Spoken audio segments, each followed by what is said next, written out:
Indigenous Knowledge Systems is IKS. IKS is our heritage. It is who we are and what we stand for. To counteract any poisonous substance, our forefathers will either use ash or a traditional herb called imboziso. I have seen a modernized imboziso. It is called tin jam. Sanibonani balingane mabhungu namajiji. Igama lami nguSpooky N isiZulu. Namhlanje senza umbhalo obuciko webanga le-10 osihloko sawo sithi izidlana imilala ohlelwe ngu-AM Maphumulo. Siyaqhubeka nenkondlo osihloko sayo sithi ENcome. Sizoqalisa ebinzeni le-4. Umugqa we-17. Ngibe ngiyathe kuzolunjwana. Imbongi ikhethe igama elithi ngibe elinesiqalo esingungi kanye nesiqu esingube. Kesiboneke, isiqalo esingungi siqamisa umuntu wokuqala okhulumayo. Isiqu esingube siyinsizasenzo, kodwa le nsizasenzo le isetshenziswe njengesibanjalo. Siyazi, uma kusetshenziswa isibanjalo, izwi liyehla. Awulalele nje, ngifunde leli gama, ngibe. Asiqhubeke-ke. Ukwehla kwezwi kugqamisa ukwethulwa kweqiniso elimsulwa. Sizoqhubeka-ke sibone ukuthi iqiniso lini leli. Sizothatha igama elithi ngiyathe. Leli gama likhethwe ngoba linesiqalo esingungi esigqamisa umuntu wokuqala okhulumayo. Kwase kuba nengxenye ethi yathe echaza into umuntu acabanga ukuthi izokwenzeka kodwa ingasenzeki. Imbongi yakhetha igama elithi kuzolunjwana. Igama sizolihlahlela silihlukanise. Ngiyacabanga ukuthi kane. Sizothola isakhi sokuqala esinguku esichaza isimo esithile. Naso esingazi ukuthi siyini ngoba sisazoqhubeka sifunde. Sithole isakhi esinguzo esichaza inkathi ezayo. Isithathu, sithole ibizo elithi ilumbo. Lo gama kwaguquka uMB kwaba uNJW kwase kujotshelelwa ngo-ana. Igama elithi ilumbo lichaza isenzo esisamlingo. Ngokucabanga kwami, imbongi la ngokusebenzisa igama elithi ilumbo belichaza lokho esithi ngesiNgisi yi-miracle. Imbongi isebenzise impambosi yokwenzana ngokujobelela isijobelelo esithi ana ukuze inikeze umqondo wokwenzana kwezinto ezimbili. Imbongi ibicabanga ukuthi uZulu uzolumba amaqadasi namaqadasi alumbe uZulu. Ake siboneke, yiliphi iqiniso ebelethulwa yimbongi ngokusebenzisa isakhi esiyinsizasenzo egameni elithi ngibe?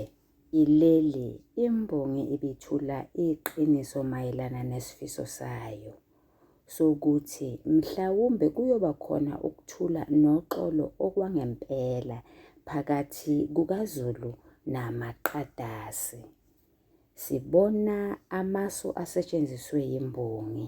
Isu lokuqala ifana ngwaqa emagameni athi ngibe nakuleli elithi ngiyathe.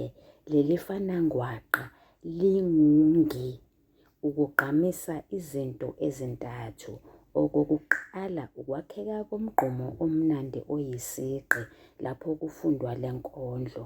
Okwesibili, ukugqamisa ukuthi imbongi ikhuluma ngayo ngqo, ayikhulumi ngomunye umuntu. Okwesithathu, ukugqamisa isifiso sembongi esimayelana nokuthula noxolo. Isu lesibili, enjambament, ngoba alukho uphawu lokuloba ekugcineni kwalo mugqa ka-17.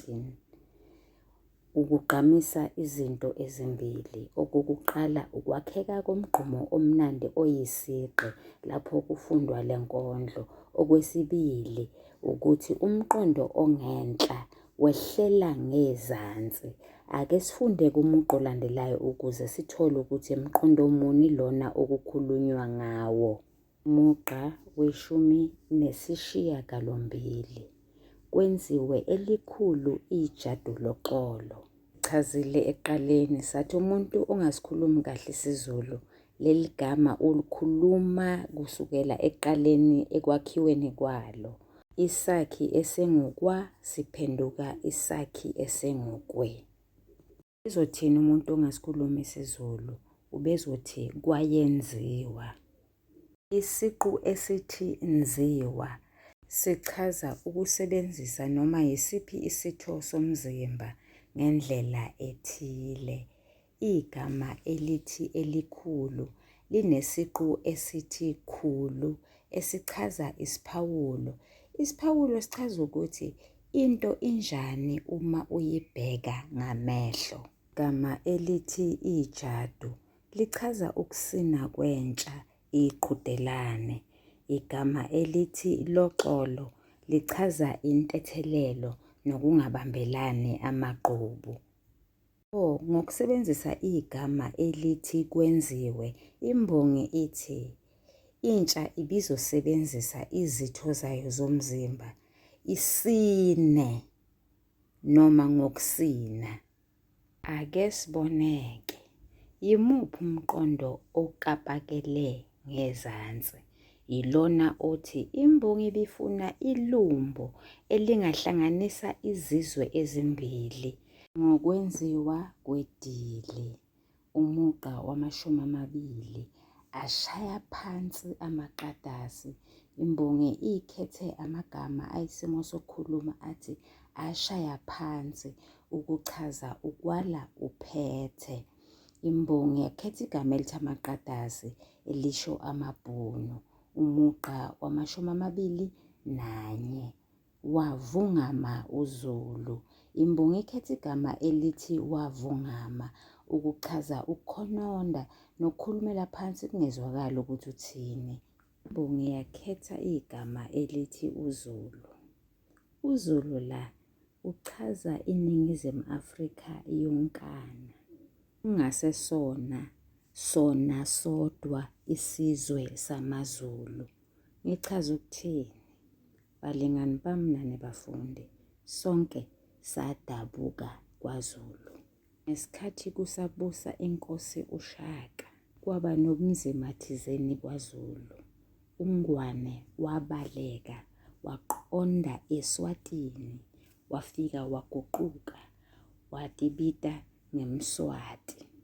uSoshangane waqonda eMozambiki, wafika wakhanda ulimi olusha oluyisishangane, lesi esithi ngokuhloniphisa isiTsonga.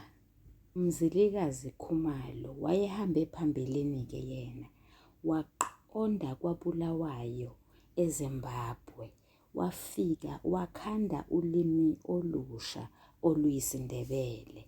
uMshweshwe waqonda Thabo Mfutsanyana Municipality, lapho sithi khona iseQwaqwa, waqonda naseLesotho, wafike wakhanda ulimi olusha wazibiza ngokuthi ungumSuthu. Ngicela ukuma lapho. Ngaphambi kokuthi ngime lapho, uKhumalo, abanye abantu bakwaKhumalo wahamba wabashiya eNtilasifale, muhla lapho sithi khona isifundazwe saseMpumalanga kwaNdebele. Kesiboneke umugqa wama-21. Kwavuka nosinga kwashwaqa izinwele. Imbongi ikhetha igama elithi kwavuka elinesakhi esingukwa esichaza into eyenzeka kudala. Siqu esinguvuka sichaza ukufikelwa okuthile. Imbongi iyafikelwa usinga. Igama elithi usinga imbongi ilikhethele ukuthi lichaza ufuqufuqu noma ugqozi. Amagama athi kwashwaqa izinwele aqalisa ngesakhi ukwa esichaza into eyenzeka kudala. Ukushwaqa kwezinwele kuchaza ukwethuka ufikelwe ukwesaba. Kulo mugqa imbongi isebenzise isifenqo esibizwa ngokuthiwa isiqhathaniso. Balingani bami nani bafundi, niyakwazi yini okufanayo phakathi kwesifenqo esibizwa ngokuthiwa i-oxymoron, yindida nesiqhathaniso? Khona okucishe kufane, kube nomehluko nje omncanyana. Ake siboneke. I-oxymoron isifenqo lapho kusetshenziswa amagama amabili aphikisanayo ngokulandelana, alandelane maduze elinye ngemuva kwelinye. Isibonelo singathi nje nginezinhlanhla zemikhokha, nginenjabulo yezinyembezi, ubusuku nemini.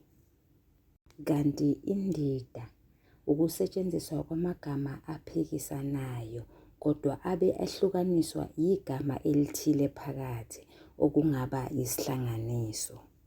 Kunezinhlanhla kanye namabhadi. Uhamba emini kanye nasebusuku. Siyini-ke isiqhathaniso? Isiqhathaniso ukusetshenziswa kwesigejana samagama esiletha noma esethula imiqondo emibili engefani. Ake sithathe lo mugqa nje. Lo mugqa uthi kuvuka usinga kube nenjabulo. Imbongi ifise sengathi ingasina. Kuphinde kube nokwethuka okuletha ukwesaba nokuthuthumela.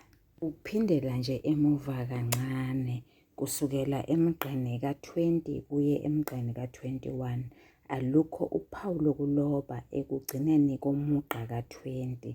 Lokho kuchaza ukusetshenziswa kwesu elibizwa ngokuthiwa injambament, ukugqamisa izinto ezimbili.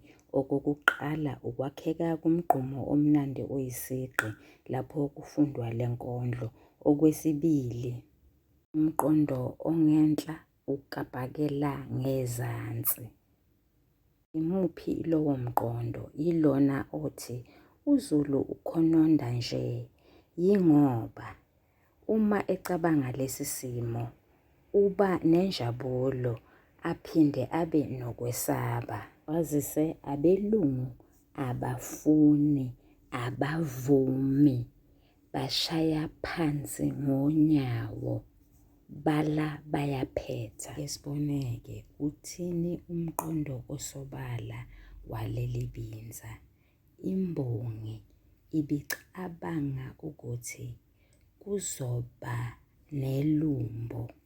Ithi icabanga ukuthi bekuzosetshenziswa intsha ukuba kube yiyona esinayo ngomhla womcimbi omkhulu kwenziwe ijadu. Umcimbi ubuzobungaza izinkulumo ebezingaba khona phakathi kwamaqadasi kanye nabantu abansundu baseNingizimu Afrika.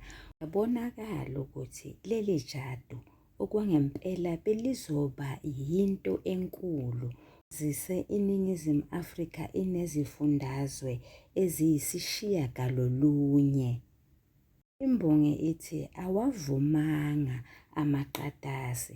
Ilokho okwenza ukuba uZulu akhononde, akhulume, ahomzele, kungezwakali kahle ukuthi uthini, kanti uphathwe kabi isenzo sokwala kwamaqatasi. Kuvuka okuthile ngaphakathi kukaZulu, kuvuka ugqozi, kuvuka umdlandla, mhlawumbe wokuthi uqhubeke nalezi zinkulumo, ungamnaki umlungu, mhlawumbe umgqugquzele njengoba ala nje. Kodwa kuphinde kube khona nokwesaba. Ngokucabanga kwami, ukwesaba kudalwa ukuthi kwenzeka isibhicongo encome. Mhlawumbe imbongi ibicabanga ukuthi kungaphinde kwenzeke futhi lokho. Ibinza lokugcina, umugqa wama-23. Ngabe impepho yashiswa na? Imbongi ikhethe igama elithi ngabe, eligqamisa ukungabaza. Ingabazane lapha imbongi, ingabaza ukuthi impepho yashiswa yini? Kungani imbongi ikhethe igama elithi impepho? Yingoba impepho yikhambi elisetshenziswa abantu bakithi abansundu lapho bephahla noma bekhuluma nabantu asebedlulile emhlabeni. Kungayingoba bacela okuthile noma badlulisa umyalezo othile. Imbongi yakhetha igama elithi yashiswa. Isakhi esinguya sichaza into eyadlula, kanti isiqu esithi shisa sichaza ukuthungela ngomlilo. Amagama athi na angumbuzo, abuza ukuthi kwenzeka okwangempela yini okuthile noma akwenzekanga. Imbongi yasebenzisa uphawu lokuloba elingumbuzo mbumbulu ukugqamisa ukungabaza ekutheni kungenzeka ukuba impepho ayizange yashiswa. Umugqa wama-24, kwakhulunywa nabasalenkundleni. Igama elithi kwakhulunywa likhethwe ngoba linesakhi esingukwa esigqamisa ukuthi lokho kwenzeka kudala. Okuyini lokho? Okuyinkulumo. Kanti kuchaza ukuthini ukukhuluma? Kuchaza ukuxoxa nokulanda indaba. Kuchaza ukuphimisa ngomlomo amagama asho okuthile kulabo okukhulunywa nabo noma abezwayo kumbe abalalele. Ngiyakhetha amagama ayisikhejana athi nabasala enkundleni. Leli gama elithi nabasala liqalisa ngesakhi esinguna okuyisakhi sokuhlanganisa esichaza ukuthi kanye. Amagama athi basala enkundleni achaza ukuthi bafela empini, bashiyeka ngemuva empini. Umugqa wama-25, banxuswa ukubuyela ekhaya. Imbongi ikhethe igama elithi banxuswa ngoba liqalisa ngesakhi uba esichaza ubuningi, kwazise sishilo ukuthi bekuzigidigidi zamabutho, sishilo ukuthi bekuzindimbane, okuchaza ukuthi bebabaningi kakhulu. Ukunxusa-ke ucela umuntu ukuba enze okuthile. Bekufanele benzeni-ke labo abanxuswayo ngokwale nkondlo? Bebafanele ukubuyela emakhaya. Kuyini ukubuyela?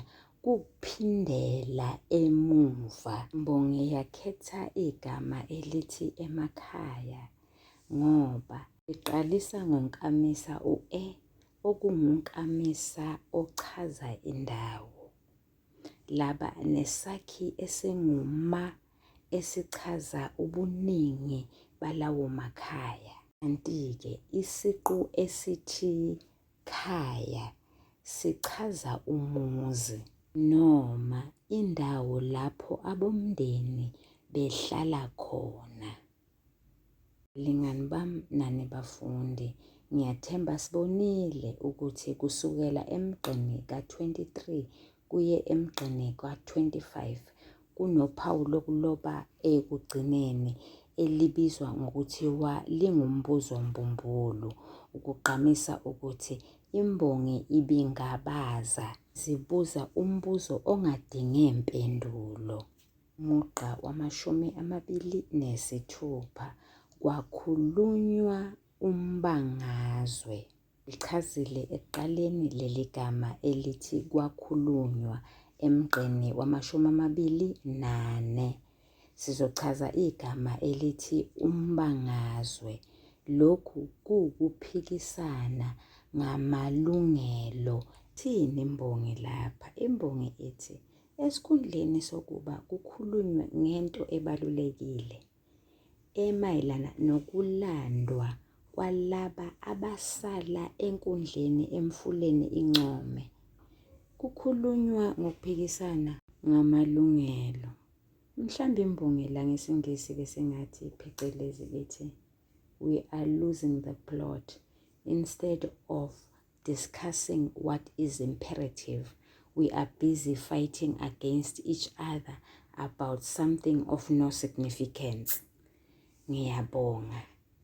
Nisale kahle, niyathandwa.